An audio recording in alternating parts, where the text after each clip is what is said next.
Hi everyone, welcome to Poonam's kitchen. In today's video, I'll share with you my recipe for making Aloo Bhujia, that is potato save. These are very crunchy and crispy, small and thin noodles made of potatoes and chickpea flour, a perfect accompaniment to a cup of tea or coffee. Let's see how to make these at home. Here I have 2 cups of chickpea flour, also known as gram flour or besan. I may not use all this flour, but I'm keeping it ready, handy with me. I'll strain this flour to get rid of any lumps. That would help me make a smooth dough. I'll strain all the flour and keep it aside for now. Here I have 2 teaspoons of kasuri methi that I pounded very fine. There are still a few strands that did not pound well. I'll strain these. Anything that is not strained well will block the holes of the save maker. I definitely don't want that. Any strands that are left on the strainer, I'll keep these aside and use in a curry. Here I have 4 medium-sized potatoes that I have boiled properly. I'll grate these potatoes. We do not want any lumps in these. If you wish, you may use a potato masher. Now, if your potatoes are freshly boiled, just make sure that they come down to room temperature before you mash them. Depending upon how much moisture is there in the potatoes, that would decide how much besan or the chickpea flour you need. Now to these boiled potatoes, I'll add 1 teaspoon salt, 1 teaspoon Kashmiri red chili powder. This is more for a nice color. 1 teaspoon coriander powder. 1/4 teaspoon turmeric powder, also known as haldi. Black pepper powder, 1/4 teaspoon or as per taste. 1/4 teaspoon dry ginger powder. If you wish, you may add hing or asafoetida, but add either dry ginger powder or hing, only one of those. 1/3 teaspoon roasted cumin powder. The strained kasuri methi. 1/3 teaspoon dry mango powder, also known as amchur. This is optional. You could omit it if you don't want any tangy flavor. I'll mix in all the spices and making sure that there are no lumps.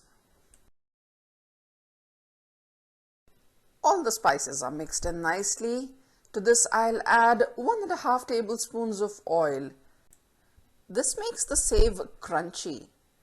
If you wish, you can avoid the oil, but this is how my family likes it. I'll mix in the oil thoroughly. Now I'll add half the quantity of the besan and make a dough. The dough would still be sticky at that stage, but then I'll be adding besan a tablespoon or 2 at a time till I get the right consistency of the dough. I'll now knead this to make a soft and a little sticky dough. I transferred everything to a bigger bowl. That bowl was turning out to be a little too small. This whole mix is going to be pretty moist. One, because of the moisture coming from the potatoes, and secondly, we have added salt. Salt is going to pull out all the moisture from the potatoes into this dough. So it's pretty moist while kneading. It can get very sticky. Now this is what I have got with half the besan. As you can see, this is pretty sticky. Now I'll add besan a tablespoon or 2 at a time and continue kneading the dough till I get a soft and slightly sticky dough. Here I got the dough soft and slightly sticky. Now this is the most important part of this recipe, getting the dough right. I haven't used all the besan. I am still left with around 5 tablespoons of besan. I'll clean my hands and then complete the kneading of the dough. I'll apply some oil on my fingers and smoothen out the dough.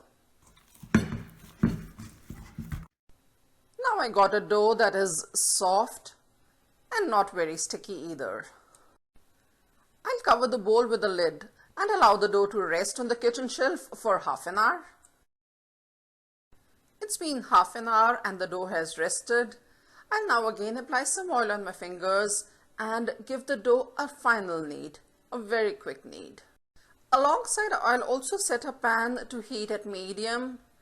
I'm setting the oil to heat up. I prefer to use a flat bottomed pan to fry the save. And while the oil heats up, I'll prepare my save maker. This is the save maker that I'll be using. This one has 4 different attachments. I'll be using the one with the smallest size of the holes. This one. I'll insert this disc in the save maker and make sure that it is sitting properly. I'll then apply oil inside the cylinder, on the disc, all over.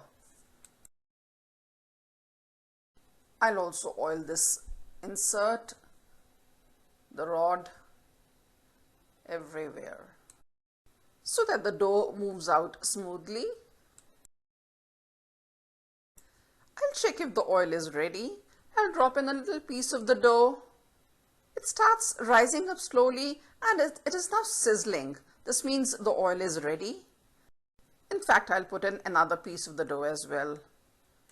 I will have enough of this to taste the salt and the spices, and if need be, I can adjust it in the dough before transferring the dough to the save maker. The spices are perfect. I'll divide this dough into 2 parts and shape them into logs. I'll insert one of the logs into the save maker like this. Press it in and close the save maker. Tighten it properly.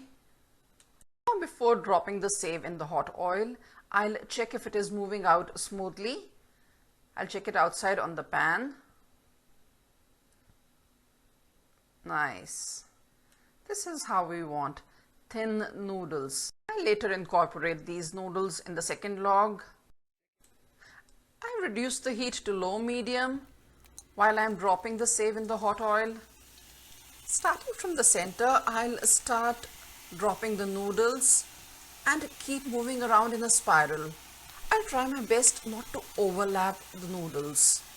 If you feel you're not getting enough space to move in a spiral, you could always break the noodle, like right at this stage.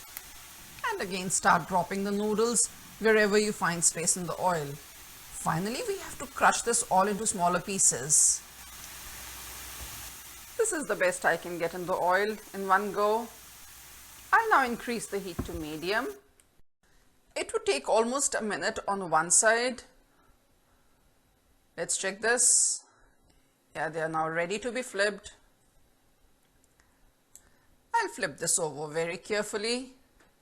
The other side will get fried a little faster. Less than a minute for this. This is also done. I'll remove it on a paper towel. Yummy potato save or aloo bhujia is ready. To serve, crush this into smaller pieces, a size that you desire. You could use this save in your bhalla papdi or save poori chaats, or serve just as is with a sprinkle of chaat masala, a perfect accompaniment to a cup of tea or coffee. Enjoy! Thanks for watching this video. If you liked my recipe, do give this video a thumbs up and remember to subscribe to Poonam's Kitchen on YouTube. See you again with a new recipe, a new trick very soon. Till then, bye.